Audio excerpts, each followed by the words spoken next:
Sa isang simpleng garahe, may isang binatilyo na ang tanging libangan lang noon ay mag-alaga ng mga betta fish o fighting fish. Nag-alaga rin siya ng guppies at mollies. Noong una, laro-laro lang ng isang batang curious. Walang malaking plano at wala ring background sa negosyo. Isang batang inosente na naglalaro lang ng isda sa kanilang garahe. Nahamiling pa ako mag-alaga ng isda kasi po sa kulay nila at mas madali po silang alagaan and paramihin. Hindi nyo lang po namamalayan. Makikita nyo lang po may mga anak na sila. Matutuwa po kayo makita na unti-unti po silang dumadami at lumalaki. Pero habang nag-aaral na siya ng kolehiyo bilang isang IT or Information Technology student, unti-unti nang dumadami ang kanyang mga alaga. Unti-unti na ring dumarami ang kanyang mga aquarium. Hanggang sa dumating na sa punto na kailangan na niyang mamili, ipamigay o i-dispose ang kanyang mga alagang isda. Naisipan ko po magbenta ng guppy and betta during pandemic po kasi naipon po sila na naipon dito sa akin. Nga po marami na humaling din na gusto mag-alaga kasi wala rin po silang magawa. At doon na po nag-umpisa yung pagbebenta ko po ng iba-ibang isda. At dito niya na naisipang mag-post sa social media at magsimulang magbenta. At sino mag-aakala na sa kanyang pag-post sa social media ay lumakas ang kanyang benta.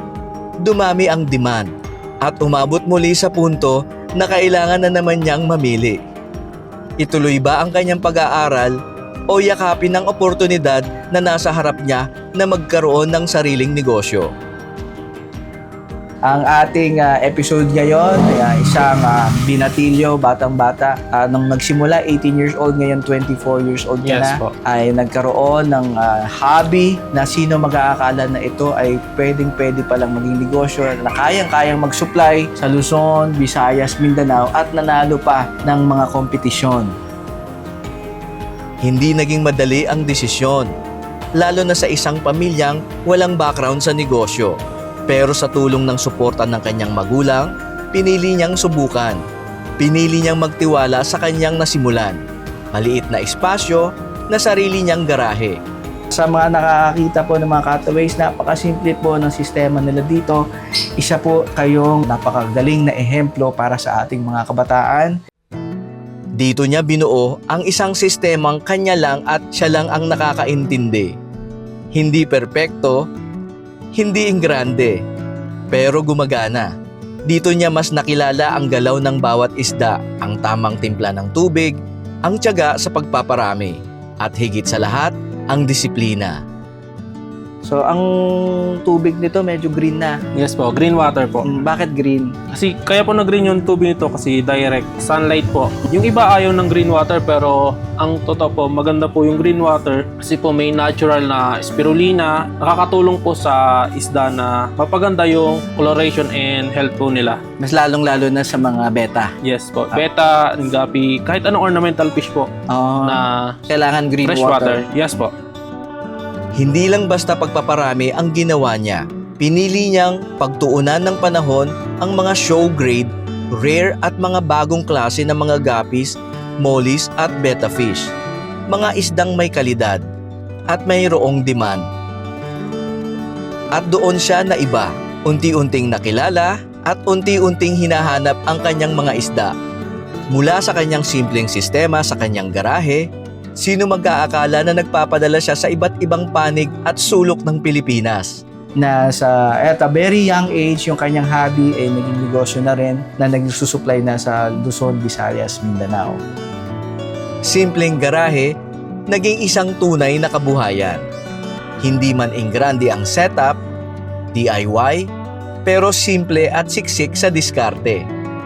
Organisado at produktibo. At sa likod ng bawat tangke, nandun siya, hands-on, araw-araw. Dahil alam niya na may buhay ang kanyang produkto. Hindi pwedeng pabayaan. Sa paglipas ng panahon, lalo pang lumago ang kanyang mga ginagawa.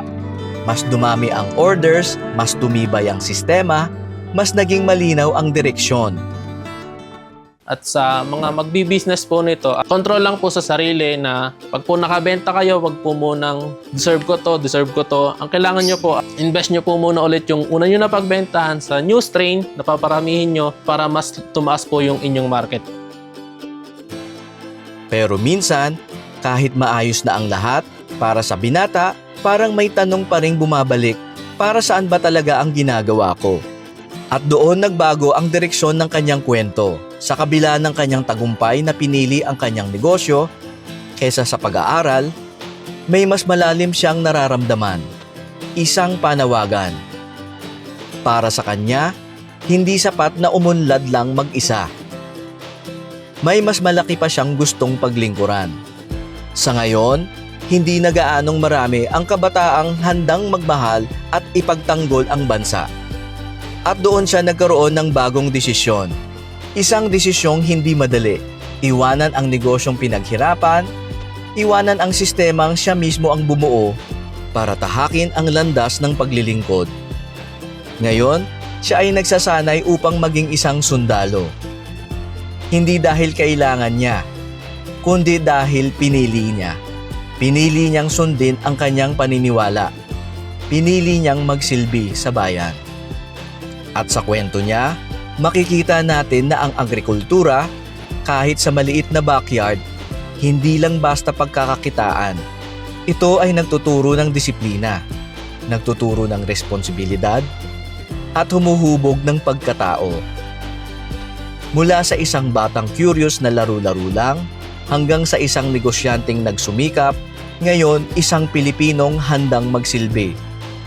Isang paalala na minsan, ang tunay na tagumpay hindi lang nasusukat sa kinikita, kundi kung papaano mo ginagamit ang iyong kakayahan para sa mas malaking layunin.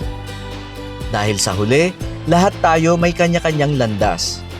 At minsan, ang simpleng hobby ang magdadala sa iyo kung saan ka talaga dapat. Ngayon po, nagtitraining po kami dito po sa 402nd sa Rescom po.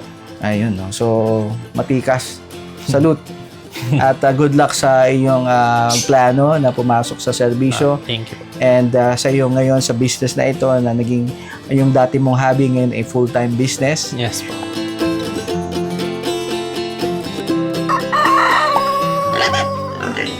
Don't forget to like and subscribe.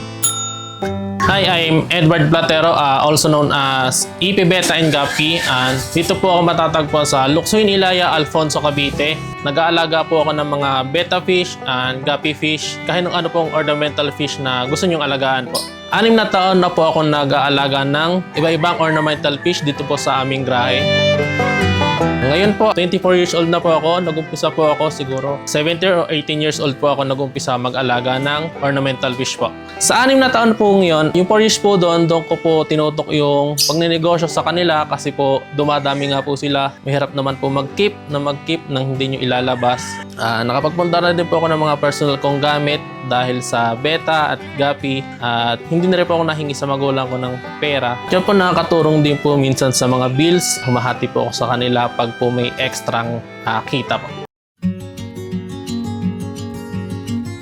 Nag-umpisa ako mag-alaga ng isda nung bata pa ako, nung lagi kami nakakahuli ng mga isdang maliliit sa ilog. Then, nung nauso na po yung social media at kakascroll ko po, nakakita ko ng mga makukulay na gapi, molly. Ayun, nag-try po ako bumili ng unang trio, 2 female, 1 male. Doon po nag-umpisa, dumami po silang dumami. Then, hindi po nakontento, nagdagdag po ako ng ibang strain. At nung nagpaparami na po ako ng gapi, medyo nagsawa. Naghanap po ako ng ibang pwede alagaan na isda at doon ko naman po na-discover si beta fish din po na hindi rin po niya kailangan ng aerator, mas madali siya alagaan at less space po na kailangan kasi isang lagayan lang po siya, doon lang po siya nakalagay. Nahamiling po ako mag-alaga ng isda kasi po sa kulay nila at mas madali po silang alagaan and paramihin. Hindi nyo lang po namamalayan. Makikita nyo lang po may mga anak na sila. Matutuwa po kayo makita na unti-unti po silang dumadami at lumalaki. Naisipan ko po magbenta ng gapi and beta during pandemic po kasi naipon po sila na naipon dito sa akin. Nga po marami na humaling din na gusto mag-alaga kasi wala rin po silang magawa. At doon na po nag-umpisa yung pagbebenta ko po ng iba-ibang isda. Nung bago pa lang po ako, ang market ko lang po nun, yung nag-aalaga lang po ng pet quality na beta and guppy, yung hindi po sila sumasali ng competition, ayun, kasi mura lang po yun eh. Tapos nung medyo, neto na po, ang naging target market ko na po ay yung mga sumasali po sa competition or yung bumibili ng show grade. And then yung mga isda po natin, nakakarating na po siya ng Luzon, Visayas, Mindanao. Kahit nandun po sila sa malayo, pwede po silang mag-avail kasi pinapaship po natin sa kanila po. Ayun, dito po ako nag-aalaga sa aming grahe ng ornamental fish kagaya ng guppy. Yung guppy po, madali po siyang alagaan. Ilagay nyo lang po sila sa container, yung medyo malaki po container. Kahit dalawa lang po sila doon, magbibreed na po sila doon kasi live bearers po sila. Pagkalabas po nung similya nila is buhay na po agad, hindi na po sila itlog. Pakainin nyo lang po sila ng live foods, mas mabilis po silang lalaki at in the future makapagbenta na rin po kayo. Sa pag-aalaga din naman po ng isda, kailangan nyo rin pong alagaan yung tubig nila para alagaan ng tubig yung isda nyo at hindi magkasakit at mamatay. Huwag nyo po silang ilalagay sa may bagong kuha nyo na tubig or yung may chlorine. Kailangan nyo po silang gawing stock water. Pasingawin nyo po muna sila ng 2 to 3 days bago nyo po sila gamitin. Kasi dyan po nagkakamali yung ibang newbie na pagkabili po nila ng isda, nilalagay po agad nila sa aquarium nila or container nang hindi gumagamit ng stock water po. Ang nangyayari po doon, nalalasot po yung isda, hindi po tumatagal sa kanila at namamatay. So, Sir Edward, may papakita ka sa amin kung paano yung sistema mo sa pag-maintain ng tubig or pag-prepare ng tubig mo bago Yes. may ilagay sa mga tanks. Yes po. Ayan. Tagi, sundan na lang kita. Yun, mga batsa. Batcha. Batsyang malumot. O, may mga beta sa loob. Yes po, may mga beta fry po. Nandito ang mga fry ng mga betas mo. Yes po. So, ang tubig nito medyo green na. Yes po, green water po. Bakit green? Kasi kaya po nag-green yung tubig nito kasi direct sunlight po. Yung iba ayaw ng green water pero ang totoo po maganda po yung green water kasi po may natural na spirulina. Nakakatulong po sa isda na mapaganda yung coloration and health po nila. Mas lalong-lalo na sa mga beta. Yes po. Beta, guppy, kahit anong ornamental fish po Oh, na kailangan green fresh water. Yes po. Yung iba po nito, binibili pa po yung green water. Oh, wow. Binibili nila para ilagay sa tub nila.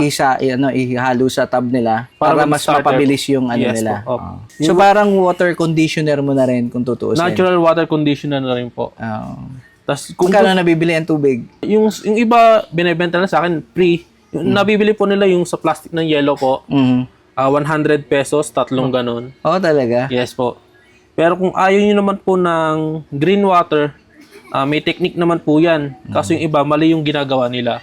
Ang ginagawa po nila, papaltap po nila ng buo ng tubig lahatan, lagay ng bagong tubig, ilang araw, green water na ulit. Mali po yun. Magtutuloy-tuloy lang pong mabuhay yung green water. Ang gagawin nyo po sa ganon, bawasan nyo lang po ng kalahati. Tapos medyo mag-green pa po yun, dagdagan nyo ng malinis na tubig. Ilang araw po, lagyan nyo po ulit Magkakaroon na siya ng green water. Yes, green water, tapos tanggalin nyo po ulit kalahati, then palit nyo po ulit ng kalahati. Paulit-ulit po yun hanggang sa makita nyo po, pasin nyo po, magkaiba na po sila ng kulay. Tama. Yung mga duckweed mo, may duckweed ka. Para saan naman yung duckweed? O dumami na lang yan dyan? Dumami na lang po, pero nakakatulong din po yung pagka yung sobrang init na po ng panahon. Nakakatulong po sa mag-shade ng... Naglalagay ka ng onte sa mga tanks mo. Yes po. Nakakain din ba nila yan? Yung mga ugat-ugat ng duckweed? Ang kumakain po ng ganito, yung mga koi or goldfish po. Oh. Dati po meron ako dyan, kaso hindi ko nga po nakakursunadahan masyado. Siguro tumagal sila ng 1 year sa akin. Then, sa ano po talaga ako sa beta and guppy po. Pero nakain po sila talaga ng duckweed.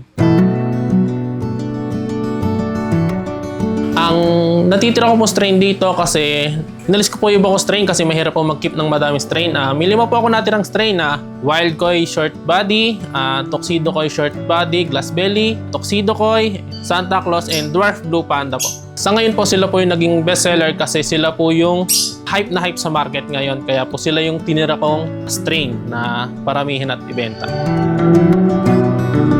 Ngayon po, yung price po nung Tuxedo Koi Glass Belly Short Body, ngayon po, 300 pesos pair na lang po siya. Pero nung una po siyang dumating sa Pilipinas, nagre-range po sa ng 1,500 to 2,500 each pair po yon. Pero ngayong habang dumadami po yung strain na meron dito sa Pilipinas, yung strain na po ngayon, pababa po na pababa yung kanyang value. Ang sunod naman pong strain ay Wild Koi Short Body Glass Belly. Inakot ko po siya ng 250 pair. Sunod naman po ay yung Tuxedo Koi, 200 pair naman po. Ganon din naman po sa Dwarf Blue Panda, 200 pair din po yung out ko. Sa beta naman po, ang strain na nandito po sa akin ay AOC, FCCP, and Black Orchid Crown Tail. Yung price po nila, hindi lang din po nakakalayo sa price ng Gapi. Ang presyo ko po ng pet quality na AOC is 250 pesos, FCCP 200 pesos, and sa Black Orchid po 300 po tayo sa pet quality po. Pag kukuha naman po kayo ng strain ng Gapi, kailangan po yung pure strain. Kasi po may tinatawag tayong chop suey na ibig sabihin po iba-ibang lahi. Yun po, mababa yung value nun. Yung pure strain naman po, ibig sabihin niya, puro po kung ano yung magulang niya, yun din po yung anak na nilalabas niya. And kung magkano nyo po nabili yung magulang niya, halos same price nyo po pwedeng ibenta yung magiging anak niya, and mabilis nyo pong mababawi yung pinuhunan nyo doon sa strain na kinuha nyo. Sa beta naman po, yun po yung tinatawag na fighting fish. Ibig sabihin po, matatapang po sila, territorial. Sila po, bawal po sila ng may kasama, as isang lagayan lang po sila. At yung beta naman po, hindi nyo siya maselan. Basta ilagay nyo lang po siya sa may lagayan na may tubig, mabubuhay na siya. And then, mas maliit yung lagayan nyo, mas madalas po dapat kayo mag-water change. At kung mas malaki naman po, siguro mga 3 beses po sa isang linggo, yun po, alagaan nyo rin yung tubig nila para hindi magkasakit yung isda nyo at may stress. Okay, sa gusto magsimula ng beta, may 3 grade po yan na tinatawag na pet quality, material, and show potential or show grade. Yung pet quality, yun yung mga mumurahin na hindi pumasa na qualified maging show potential or for competition. Yung material grade naman, malapit na siya sa show potential kaso may konting mali sa kanya. And then yung show potential naman, halos yun na yung perfect form na isda o less fault kasi wala pong perfect na isda. And then sa presyo naman po nun, doon din po nagkakaiba. Sa pet quality, magre-range siya ng 150 hanggang 300, and this material 300 to 800, and this show potential naman po, doon po nagugulat yung iba kasi doon may presyo na maabot ng 13,000, 15,000 each, pero may lowest po na tayo na 1,000 to 1,500, yung pinakamura po na show potential or show grade po. Sa show potential naman, kaya ganun yung presyo niya. Halimbawa po, sa isang batch niya, 200 po sila magkakapatid. Makakuha lang po kayo doon ng 5 to 10% po na halos good form, good coloration, good finnage po. Sa show potential, sinasali siya ng competition. Doon, tinitignan yung galaw ng isda, mentality, o yung tinatawag nilang deportment. Dapat yung isda mo sa show potential, aggressive, and hindi siya madali ma-stress.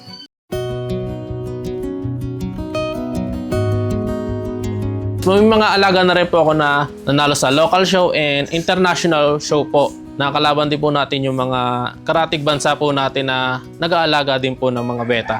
Thailand, Indonesia, and Vietnam po. Ayun, kaya na po ako sumali sa show para tumas na yung credibility ko po. Makikita po nila na magaganda po yung isda ko kasi po nananalo ako sa show. Dumadayo po ako sa ibang lugar para po mag-compete. Naiinganyo po silang bumili kasi po nakikita nga po nila na may achievements po akong nakukuha po. Kaya rin po ako nag-compete para na din po ma-hype yung business ko kasi po pag po nakita nilang nananalo yung sa show, ibig sabihin maganda po yung isda, naiinganyo po silang kumuha sa akin or bumili po ng isda. Sa beta show naman po, yung iba, ine-enjoy lang nila kahit wala silang makuha. Pero may show po na meron, lalo na yung mga big event, yung lalo na po yung best of show, yun po yung nakakuha ng prize na cash prize. And then yung iba naman po, yung placer and champions, consolation prize po, may plaque, and then may trophy po silang nakukuha na prize po nila. So itong sistema mo dito, nagsimula ka ba, ilang aquarium mo, ilang jars yung ginamit mo? Actually, hindi po aquarium or jars. Tupperware po. Talaga? Yes po, Tupperware, yung microwave bubble na Tupperware po. May mga pictures ka pa nun? Meron po ako naitago. Yeah, share mo para makita nila yung mga humble beginnings mo. Yes, so, Tapos yung mga gapi mo nun ay galing sa ilog. yes po, yung iba po. Mga alaga, nanghuhuli ka lang sa ilog. Yes po. Naibenta mo ba yun? May bumili rin? Hindi.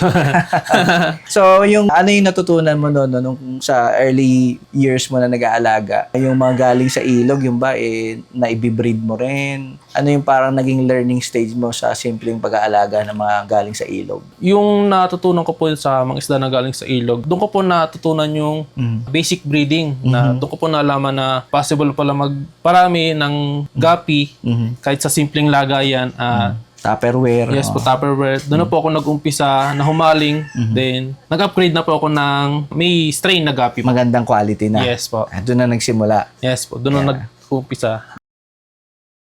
Sa mga gustong magsimula sa pag-aalaga, itong sistema na ba ito is very simple na ba para sundan nila yung mga nakikita nilang mga shots ngayon ng setup mo dito? Yes po. Ito pong setup ko, simple na po ito, pero kung tight budget po talaga kayo, pwede po kayong mag-umpisa sa kahit anong container na pwede nyo paglagyan ng isda kagaya ng Wilkins.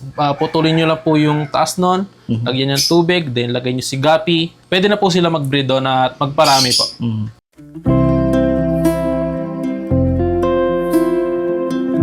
At sa gusto po nga po pala mag-start ng business ng gapi or ng beta, mag-research po muna kayo bago nyo po pasukin tong hobby na to or business na to kasi marami na pong nagtangka na bigla na lang pumasok at ilang buwan lang nag-quit na kasi hindi sila nag-research, wala silang alam. Marami naman po sa internet na makikita kung paano ganito, ganyan. At sa pagpaparami naman po nito, madali lang naman po. Basta may container kayo at pagsamahin nyo po yung breeders nyo, dadami na sila. At sa mga magbi-business po nito, control lang po sa sarili na pag po nakabenta kayo, wag po munang deserve ko to. Ang kailangan nyo po, invest nyo po muna ulit yung una nyo na pagbentahan sa new strain na paparamihin nyo para mas tumaas po yung inyong market.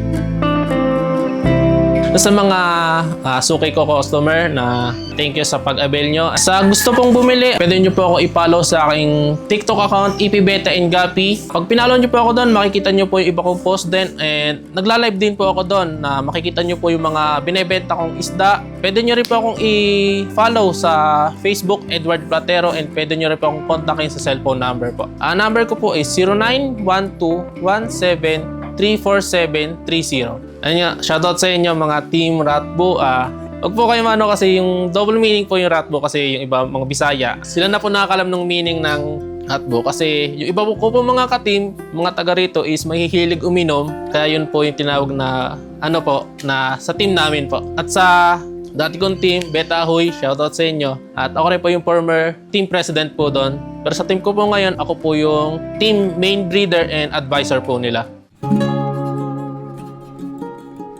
Ayan, so parting words, meron ka bang pahabol na mensahe sa mga young generation, yung mga kabataan ngayon na mas maraming binibili na puro panggastos lang, wala namang na ibabalik sa kanila? Ano yung maisi-share mo sa kanila kung magpupursue sila ng isang passion, possible na pwede ba silang magkaroon ng negosyo? Sa mga gusto pong mag-start, maganda pong hobby yung gapi. Kasi habang nakikita mo lumalaki, dumadami, pwede nyo rin po pagkakitaan. Actually, may customer po ako dito na teacher po siya. Sinumahan niya yung anak niya dito. Then nung nakabili po, bigla po nag-message sa akin. Yung anak ko, sabi niya, yung anak ko, nabawasan na yung paglalaro sa labas, paggamit na cellphone. Kasi natutok na daw po sa isda. Nahilig na sa isda. Yes po, opo.